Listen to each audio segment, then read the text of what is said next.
further. When you make a 60-second video, there is so much that you have to leave out, so much detail that gets missed. So, here it is, the detail, the ins and outs of how I might explain some of these concepts in a therapy session, and some simple guidance on how to use them step by step. The tools in this book are mostly taught in therapy, but they are not therapy skills, they are life skills. Tools that can help every single one of us to navigate through difficult times and to flourish. In this book, I will break down the things I have learned as a psychologist and gather together all of the most valuable knowledge, wisdom, and practical techniques I have come across that have changed my life and those of the people I've worked with. This is the place to get clarity on emotional experience and a clear idea of what to do about it. When we understand a little about how our minds work, and we have some guideposts on how to deal with our emotions in a healthy way, we not only build resilience, but we can thrive and, over time, find a sense of growth.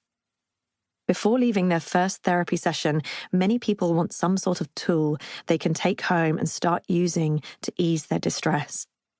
For this reason, this book is not about delving into your childhood and working out how or why you came to struggle. There are other great books for that, but in therapy, before we can expect anyone to work on healing any past traumas, we must ensure that they have the tools in place to build resilience and the ability to tolerate distressing emotions safely. There is such power in understanding the many ways you can influence how you feel and nurture good mental health. This book is all about doing just that.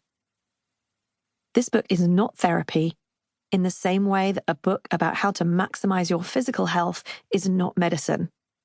It is a toolbox filled to the brim with different tools for different jobs. You cannot master how to use them all at the same time, so you don't need to try. Pick the section that fits with the challenges you face right now and spend time applying those ideas. Every skill takes time to become effective, so give it a chance and plenty of repetition before you discard any of the tools. You cannot build a house with just one tool. Each task requires something slightly different. And however skilled you get at using these tools, some challenges are just much harder than others.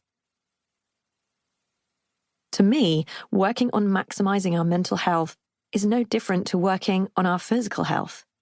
If you put health on a number scale, with 0 as neutral, not unwell but not thriving, a number below 0 would indicate a health problem, and any number above 0 would indicate good health. In the last few decades, it has become acceptable and even fashionable to work on maximizing your physical health through nutrition and exercise. Only more recently has it become acceptable to openly and visibly work on your mental health. This means you don't need to wait until you're struggling before you listen to this book. Because it is okay to build upon your mental health and resilience, even if you are not unwell or struggling right now. When you feed your body with good nutrition and build up stamina and strength with regular exercise, you know that your body is more able to fight infection and heal when faced with injury. It's just the same with mental health. The more work we do on building self-awareness and resilience when all is well, the better able we are to face life's challenges when they come our way. If you pick a skill from this book and find it useful in hard times, don't stop practicing that skill when everything starts to improve. Even when you're feeling good and don't think you need it, these skills are nutrition for your mind. It's like paying a mortgage rather than rent. You are investing in your future health. The things included in this book have a research evidence base from a wide variety of sources, which for ease you can find on the reference list on the PDF download that accompanies this audiobook. But I do not rest on that alone. I also know they can help because I have seen them help. Time and time again, for real people. There is hope. With some guidance and self-awareness, struggle can build strength. When you start to share things on social media or you write a self-help book, lots of people get the impression that you have it all sorted.